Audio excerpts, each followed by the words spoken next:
श्रोतावृन्द नमस्कार, म श्वेता सिन्हा साप्ताहिक रेडियो कार्यक्रम अल्पसंख्यकका कुरा लिएर उपस्थित भएको छु।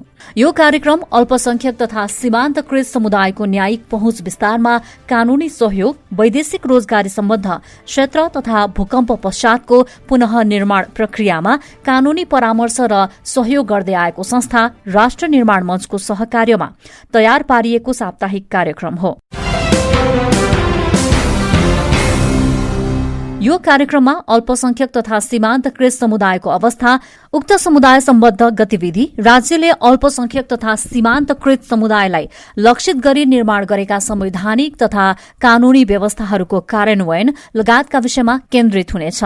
श्रोतावृन्द, कार्यक्रम अल्पसंख्यकका कुरा हरेक बुधबार बिहान 7:30 बजेबाट 8 बजेसम्म ललितपुरको रेडियो कान्तिपुर 96.1 मेगाहर्ज र 101.8 मेगाहर्जमा पोखरा, नेपालगंज र धनगढ़ीबाट सुन्न सक्नुहुनेछ। श्रोतावृन्द, अहिले हामी कोभिड-19 अर्थात कोरोना भाइरसले निम्ति आएको कठिन परिस्थितिमा छौं। मूलतः 2076 साल चैत 11 गतेबाट नेपाल सरकारले कोरोना संक्रमणलाई मध्यनजर गर्दै लकडाउन कार्यान्वयनमा ल्याएपछि आम मानिसका जीवनमा ठूलो फेरबदल भएको छ। कुनै पनि महामारी वा प्रकोपले सबैभन्दा बढ़ी सीमान्तकृत समुदायलाई नै प्रभाव पार्ने गरेको छ।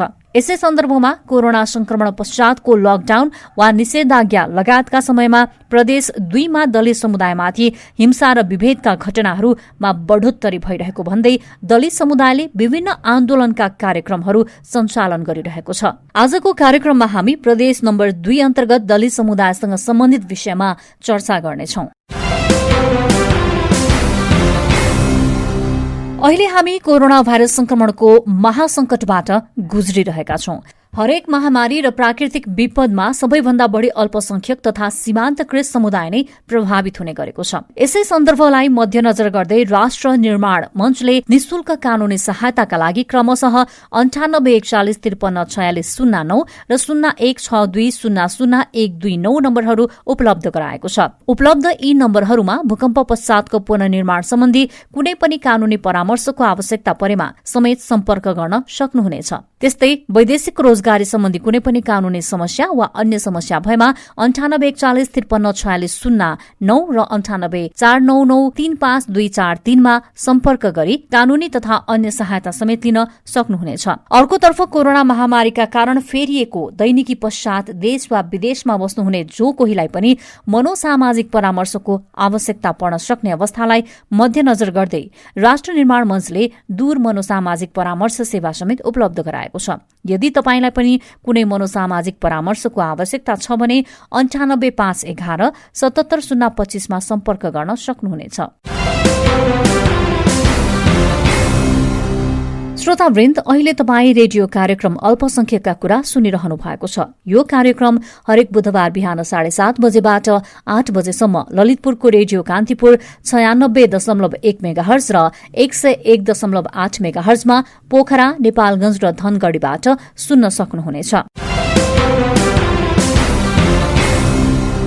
प्रदेश 2 अन्तर्गत धनुषा जिल्ला सबैला नगरपालिका वडा नम्बर 12 स्थित बरकुरुवामा बस्ने शम्भु सदालाई स्थानीय प्रहरीले ट्र्याक्टर दुर्घटनाको विषयलाई लिएर हिरासतमा राखेको थियो। गत जेठ 27 गते मंगलबार करिब 2 बजे राति इलाका प्रहरी कार्यालय सबैलाको हिरासत कक्षभित्र रहेको शौचालयमा झुण्डिएको अवस्थामा शम्भुको मृत शरीर भेटिएपछि स्थानीय अधिकार कर्मी र दलित समुदायले छानबिन र न्यायको माग गर्दै धनुषा जिल्ला केन्द्रित आन्दोलन गरेका थिए। त्यस्तै प्रदेश नम्बर 2 धनुषा जिल्ला हम्सपुर नगरपालिकाका 16 वर्षीय राजु सदालाई कोरोना संक्रमणको आशंकामा प्रादेशिक अस्पताल धनुषामा भर्ना गरिएको, तर अस्पतालले लापरवाही गरेर उनको मृत्यु भएको समाचार सार्वजनिक भएपछि स्थानीय दलित समुदायले छानबिनको माग गरेको थियो। तत्पश्चात प्रदेश 2 को प्रदेश सभाले घटनाको विषयमा छानबिन गर्न 5 सदस्यीय अध्ययन समिति नै गठन गरेको थियो। अर्कोतर्फ गत साउन 31 गते राति रौतहटको गरूडा नगरपालिका वडा नम्बर 8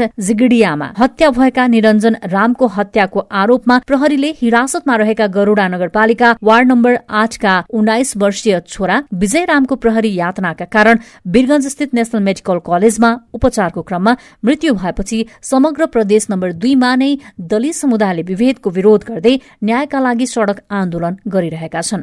विजय मृत्यु प्रकरणलाई लिएर नेपाल सरकार गृह मन्त्रालयले जिल्ला प्रहरी कार्यालय रौतहटमा कार्यरत प्रहरी निरीक्षक नवीन कुमार सिंह, प्रहरी हवलदार फिरोज मिया दुनिया र प्रहरी हवलदार मुन्ना कुमार सिंहलाई निलम्बन समेत गरेको छ। यी 3 घटना बाहेक पनि विराटनगर नगरपालिका, मोरङ बोधबरसाइन नगरपालिका, सप्तरी र सबैला नगरपालिका, धनुषा लगायतका स्थानहरूमा दलित समुदायका व्यक्तिहरूमाथि हत्या, हिंसा, विभेद र बलात्कार भएका घटनाहरू प्रकाशमा आइरहेका छन्। यस्ता घटनाहरूको बढोत्तरी हुनुको कारण के हो? यसको पछाडि राज्य संयन्त्र र सामाजिक संरचना कति जिम्मेवार छ लगायतका विषयमा साथी ईश्वर दाहालले मधेस मामलाका जानकार र विश्लेषक तुलानारायण शाहसँग कुराकानी गर्नु भएको छ। सुनौ उहाँसँग गरिएको यो कुराकानी।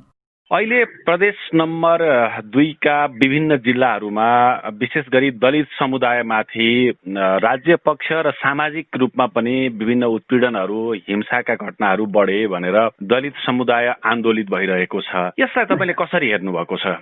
यो कुरा सत्य हो। अहिले पछिल्लो समयमा खास गरी लकडाउन सुरु भएपछि जुन घटनाहरूको बारेमा समाचारहरू आएको छ त्यसमा प्रदेश नम्बर 2 मा दलित समुदायमाथि ज्यादती भएको, भेदभाव भएको कुराहरू सार्वजनिक भएको छ हैन। अब त्यसमा प्राथमिक रूपमा त भेदभाव त समाजले नै गर्ने हो। सामाजिक संरचनामा, अब जातीय संरचनामा भएको समाजमा दलित समुदाय सबभन्दा पीडमा रहेको हुनाले विभेदको ज्यादा शिकार त दलित समुदाय हुने नै गरेको थियो नै। तर अब पछिल्लो समयमा उहाँहरू राज्यमा जाँदाखेरि राज्यबाट पनि उहाँहरूमाथि प्रत्यक्ष रूपमा विभेद भएको देखिएको छ। यो कुरा सत्य हो। पहाडतिर पनि छ, तर पहाडको तुलनामा पछिल्लो समयमा समाचारहरू जुन आएको छ त्यो मधेसमा ज्यादा आएको छ। यो अत्यन्त गम्भीर कुरा हो र यस विषयमा मलाई लाग्छ समाजले पनि र राज्यले पनि परम्परागत शैलीबाट होइन कि नयाँ सोच र शैलीका साथ नयाँ तरिकाले यसको बारेमा सोच्नुपर्छ। यसको बारेमा यहाँकै भनाइलाई आधार मान्ने हो भने कुनै पनि केस लिएर प्रहरी कार्यालयमा अन्य समुदायका व्यक्ति जानु र दलित समुदायका व्यक्ति जानु, अर्थात् कुनै पनि घटनामा दलित समुदायका व्यक्तिहरूलाई केन्द्रमा राखेर छानबिन गर्दा त्यहाँको प्रहरी प्रशासनले हेर्ने दृष्टिकोण र जुन उसले कानुनी प्रक्रिया अन्तर्गत गर्ने काम कारबाहीमा नै पृथकताहरू हुन्छन्, अर्थात् त्यहाँ विभेदहरू देखिन्छन् भन्न सकिन्छ यसरी हेर्दा? होइन, यो चाहिँ नि देशभरि नै यो कुरा हो। यो जुन तपाईँले भन्नुभएको छ यो चाहिँ देशभरि नै यस्तो हुन्छ। सबै ठाउँमा के छ भने हाम्रो सामाजिक संरचना र हाम्रो राज्यको जुन संरचना छ त्यसमा चाहिँ नि दलितको कोणबाट हेर्दा अथवा अन्य सीमान्तको कोणबाट हेर्दा एकरूपता देखिँदैन। राज्यमा जसको वर्चस्व छ त्यो भन्दा फरक समूह र समुदायका मान्छे राज्यसँग पहुँच बनाउँदाखेरि, राज्यमा गएर न्यायको खोजी गर्दाखेरि उसले त्यसमा सबैले विभेदको महसुस गर्छन्। हिरासतमा रहेका दलित युवाहरूको मृत्यु भएको कुरा केन्द्रमा छ, तथापि केही बलात्कारका कुराहरू पनि छन्, कतिपय आत्महत्याका कुराहरू पनि छन्। अब लकडाउनले निर्माण गरेको आर्थिक सामाजिक अन्य उत्पीडन र पीडाका कुराहरू पनि छन्। तर सारमा हेर्दा अहिले जुन मधेसमा दलित समुदायले एउटा माग राखेको छ कि हामीलाई न्यायिक हिरासतमा छानबिन गर्दा पनि दलितमाथि चाहिँ फरक ढङ्गले हेरियो, अर्थात् कुटपिट गर्ने र ज्यान जानेसम्म स्थिति निर्माण गरियो भनिन्छ। अर्कोतर्फ हामी राज्य को पुनः संरचना पश्चात अब प्रदेश नम्बर निर्माण भएको छ, अब त्यहाँ दलित सम्बन्धी एक्ट पनि कार्यान्वयनमा आएको छ भनेको न्यायको दृष्टिकोणले, संवैधानिक ऐन कानूनको दृष्टिकोणले त समानताको एउटा प्रत्याभूति गर्ने प्रयत्न राज्यले गरेको छ। तर न्यायिक हिरासतमा दलितहरू माथि नै बढी उत्पीडन भयो भन्ने ढङ्गले जसरी आन्दोलन उठेको छ यसलाई कसरी हेर्ने? कि पहिलो कुरा नेपाली समाजमा दलित माथिको उत्पीडन वा दलित माथि समाज र राज्य दुवैबाट हुने विभेद प्रदेश नम्बर 2 मा मात्रै छैन भन्ने कुराको पहिला हामी हेका राख्नुपर्छ। यो नेपाली समाजमा प्रदेश नम्बर 2 मा मात्रै, नेपालभरिमा प्रदेश नम्बर 2 मा मात्रै न दलित भएको हो, न दलित माथि उत्पीडन प्रदेश नम्बर 2 मा मात्रै भएको हो। प्रदेश नम्बर 2 का राज्यले मात्रै उत्पीडन गरेका हुन्। यो के हो भने नेपाली समाजमा समग्रमा दलितको उपस्थिति धेरै थोरै जहाँ पनि छन्। जातीय हिसाबले हेर्दाखेरि पनि उहाँहरूमाथि ज्यादा विभेद हुन्छ। यहाँ राज्यको कोणबाट हेर्दाखेरि पनि उहाँहरू अत्यन्त गरिब तबकाका मानिसहरू भएको हुनाले उहाँहरूले न्याय पाउनमा उहाँहरूलाई कठिनाई महसुस हुन्छ। त्यो पहाडमा पनि छ, मधेसमा पनि छ। र अर्को कुरा के भने प्रदेश सरकार पनि एउटा एक खालको सरकारै हो। त्यो काठमाडौँको सरकार र जनकपुरको सरकारको तात्विक चरित्रमा भिन्नता हुँदैन। सरकारको एउटा आफ्नो काम गर्ने तौर तरिका हुन्छ। त्यो चाहिने नेपालमा केन्द्रको सरकार होस् अथवा संघीय सरकार होस् अथवा प्रदेश सरकार होस् अथवा स्थानीय सरकार होस्, नेपालभरिको सरकारहरूको जुन गठन हुन्छ त्यो निर्वाचन मार्फत हुन्छ। र निर्वाचन मार्फत हुँदाखेरि त्यहाँ एक खालको जात र एक खालको वर्गको मान्छेको पकडमा सरकारहरू हुन्छ है। त्यसैले त्यहाँनिर दलित चाहिँ सीमाङ्कित भएको हुनाले दलितमाथि राज्यको दृष्टिकोण काठमाडौँमा पनि उस्तै छ, पोखरामा पनि उस्तै छ, विराटनगरमा पनि उस्तै छ, जनकपुरमा पनि उस्तै छ। मैले यहाँनिर अलिकति तपाईलाई रोक्न खोजेको कहाँनिर भने विभेद र बहिष्करण सबैभन्दा बढी चपेटामा मधेस पर्यो। हुन त अब कर्णाली लगायत अन्य क्षेत्रहरूका पनि हामी बहस गर्न सक्छौँ, अन्य भूगोलका पनि हामी बहस गर्न सक्छौँ। तर विभेद र बहिष्करणको सबैभन्दा बढी हामी राज्यद्वारा प्रताडित भयौँ भनेर मुद्दा बढी मुखरित गरेको मधेसले हो। राज्य पुनर्संरचना र संघीयतालाई पनि एउटा मूल प्रवाहमा ल्याउने काम मधेसले गर्यो भनेर हामी भन्छौँ।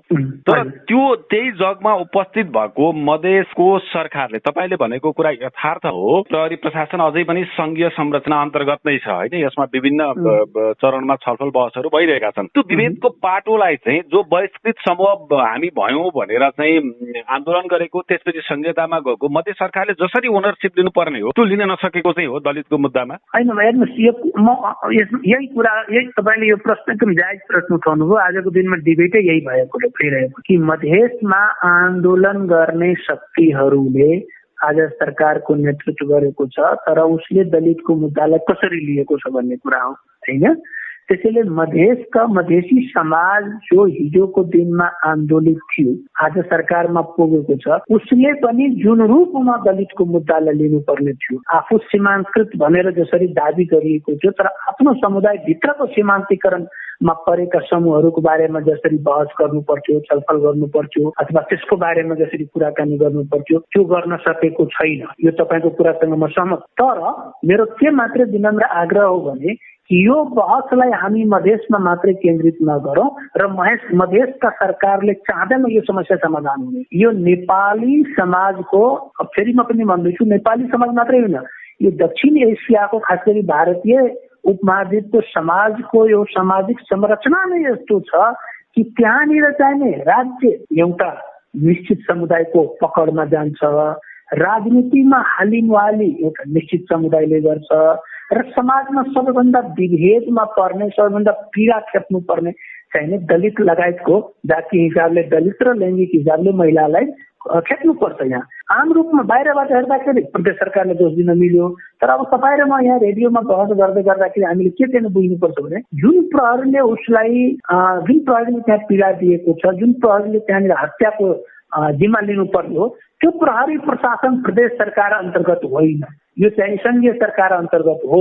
त्यसले प्रदेश सरकारले चाहेर पनि प्रहरी प्रशासनले केही गर्ने अवस्था छैन। मधेसमा पहाडको तुलनामा सशक्त रूपमा दलित अभियानहरू, दलित आन्दोलनहरू उठ्न नसकेको चाहिँ यथार्थ हो। पहाड र मधेसको समाजमा भिन्नता के छ भने नेपाली राज्यको, नेपाली समाजको जुन प्रकारको संरचना रह्यो त्यसमा नेपाली राज्यको जुन बनोट भयो, त्यसपछि जुन आयो नेपाली राज्यमा शिक्षाको माध्यम, भाषाहरू, शिक्षाको प्रचार प्रसारको शैली पहाडमा फरक प्रकारको रह्यो, मधेसमा फरक प्रकारको रह्यो है। त्यसले गर्दाखेरि अब मधेस पहाडमा चाहिँ अलिकति अगाडि देखिया होला। मेरो अध्ययनमा त यो कुरा मैले अध्ययन गर्न पाएको छैन, तर तपाईँले भनेको यदि मान्य हो भने पहाडमा अलि अगाडि होला। यसको पछाडिको कारण के हो भने चेतनाको स्तर पहाडमा अलि पहिला पुगेको हुन सक्छ शिक्षा र अरू कारणले गर्दाखेरि। तर मधेसमा पनि दलित समुदायको आन्दोलन चाहिने केही अत्यन्त प्रभावशाली आन्दोलनहरू मधेसी दलितहरूको अगुवाईमा नभएको होइन।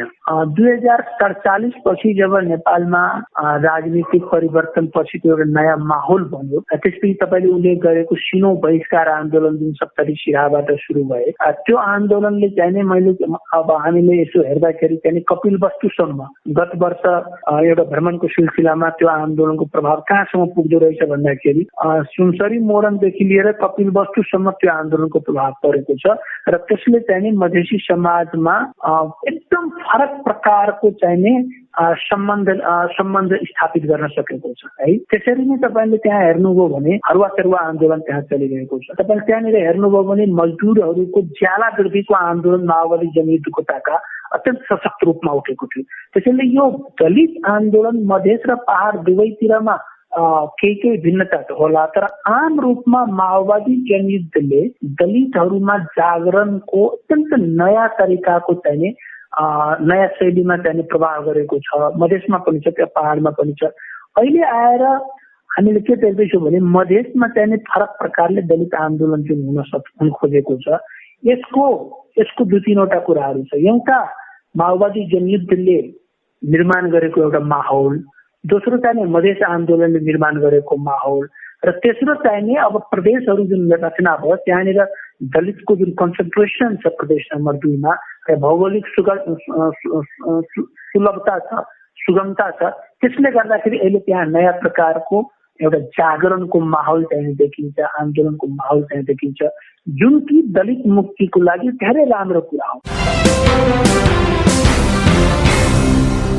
श्रोतावृन्द, अहिले तपाईँ ललितपुरको रेडियो कान्तिपुर 96.1 मेगाहर्ज र 101.8 मेगाहर्जमा पोखरा, नेपालगञ्ज र धनगढ़ीबाट रेडियो कार्यक्रम अल्पसंख्यकका कुरा सुनिरहनु भएको छ। प्रदेश नम्बर 2 मा दलित समुदायका व्यक्तिमाथि भएका हिंसा र विभेदका घटना र सो घटनालाई लिएर दलित समुदायले गरिरहेका विभिन्न आन्दोलनको विषयमा मधेस मामलाका जानकार तथा विश्लेषक तुलानारायण शाहसँग कुराकानी गरिरहेका छौं।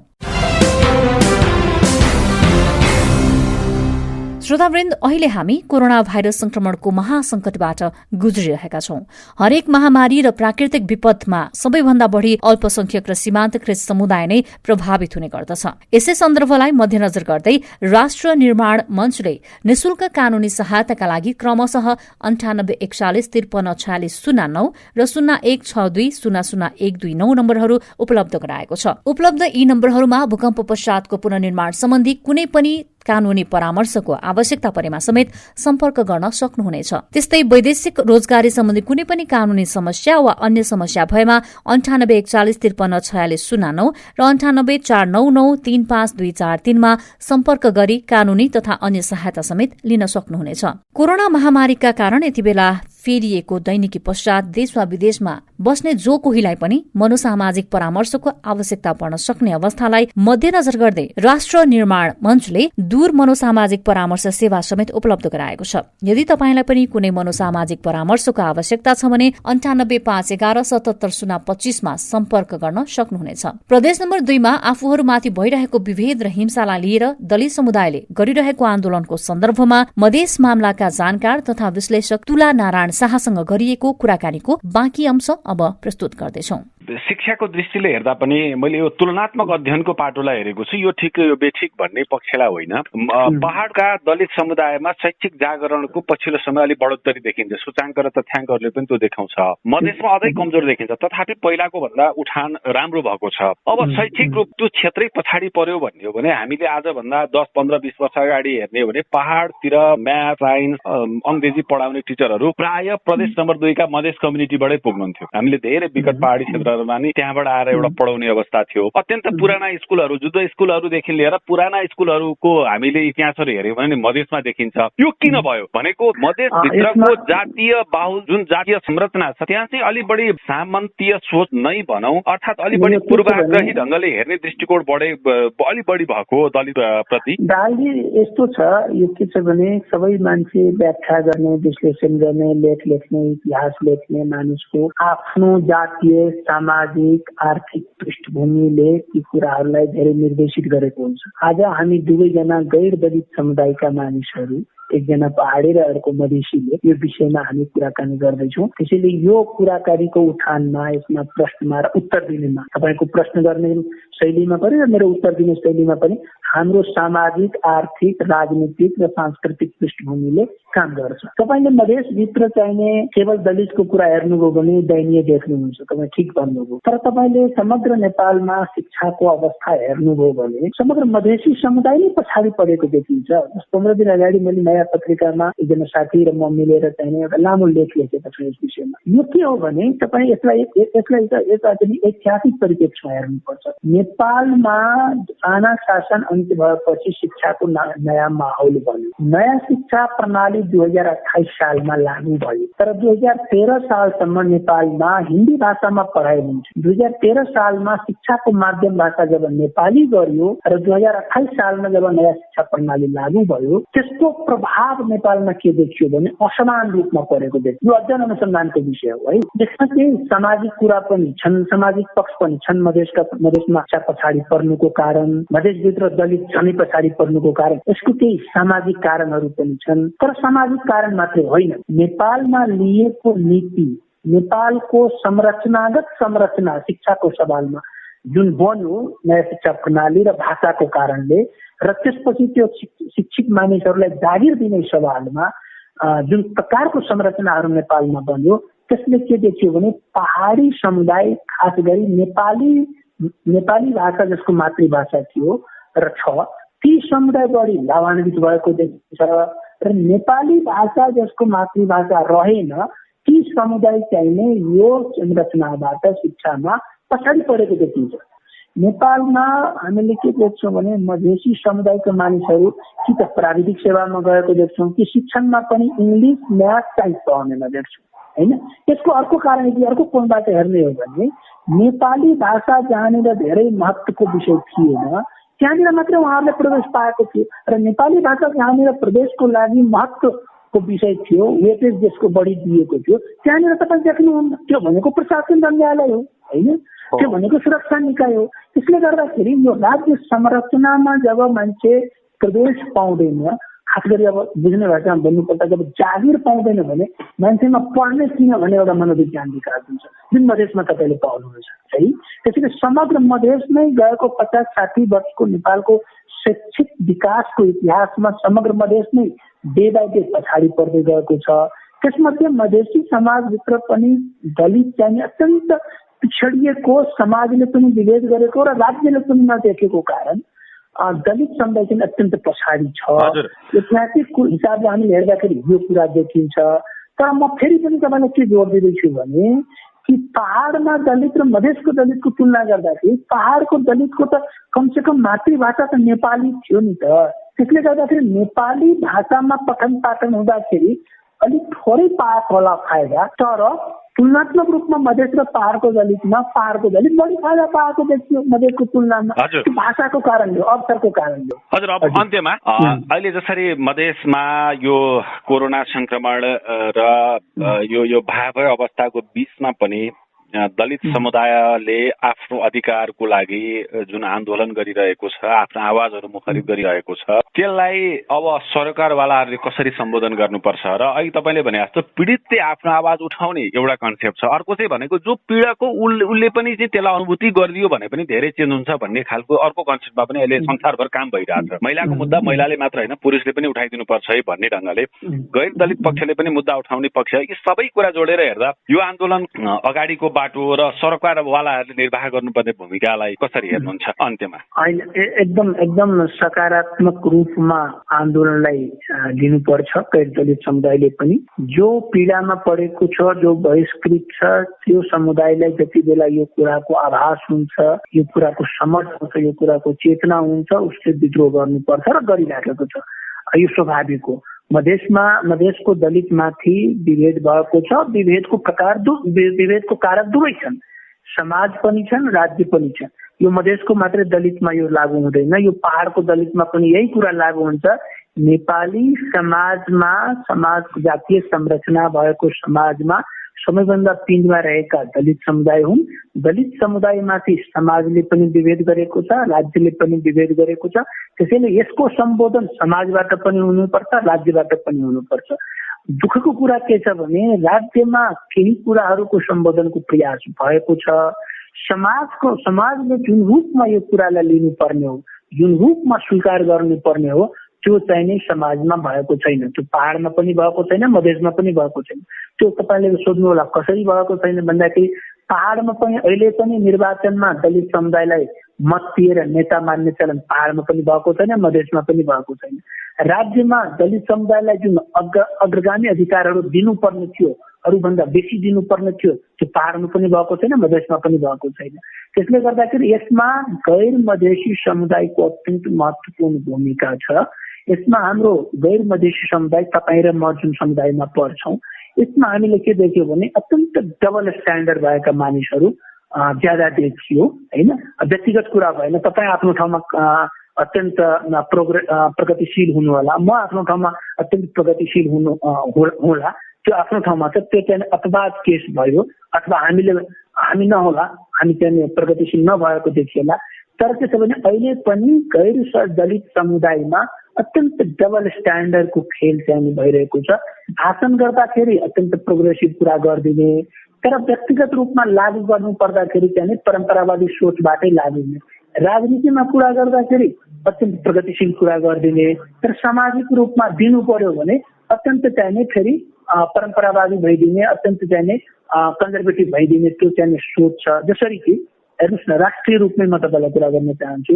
एउटा दलित समुदायको लागि ठुलो अवसर आएको थियो। प्रथम राष्ट्रपतिको निर्वाचन भइराख्दाखेरि हामीले के देख्यौँ भने एउटा पार्टीले दलित समुदायबाट उम्मेदवारी दिलायो होइन। हार्ने निश्चित भएको अवस्थामा दलित समुदायलाई अगाडि सारियो, तर जित्ने निश्चित भएको बेलामा फेरि त्यही दलित नेतालाई अगाडि सारिएन। मधेसमा पनि यस्तो खालको कुराहरू छ। श्रोतावृन्द, उहाँ हुनुहुन्थ्यो मधेस मामिलाका जानकार तथा विश्लेषक तुला नारायण शाह। श्रोतावृन्द, यही कुराकानी सँगै आजको कार्यक्रम अल्पसंख्यकको कुराको समय यही सकिएको छ। अर्को साता पनि यसै समयमा अल्पसंख्यकका कुरा लिएर उपस्थित हुने नै छौं। कार्यक्रमको बारेमा तथा अल्पसंख्यक तथा सीमान्तकृत समुदाय सम्बद्ध विषयमा कुनै प्रतिक्रिया छ भने हामीलाई इमेल वा टेलिफोन मार्फत सम्पर्क गर्न सक्नुहुनेछ। त्यस्तै कुनै सल्लाह सुझाव र नीतिगत विषयमा तपाईको जिज्ञासा छ भने हामीलाई info@fnbnepal.org मा इमेल पठाउन वा राष्ट्र निर्माण मञ्च नेपाल केन्द्रीय कार्यालय बुद्धनगर काठमाडौँको सम्पर्क नम्बर 0162 00 129 र 9841 534609 मा फोन गर्न सक्नुहुनेछ। अर्को साता पनि यस्तै विषय र सन्दर्भ लिएर उपस्थित हुने नै छौं। आजलाई आज्ञा दिनुहोस्। नमस्कार।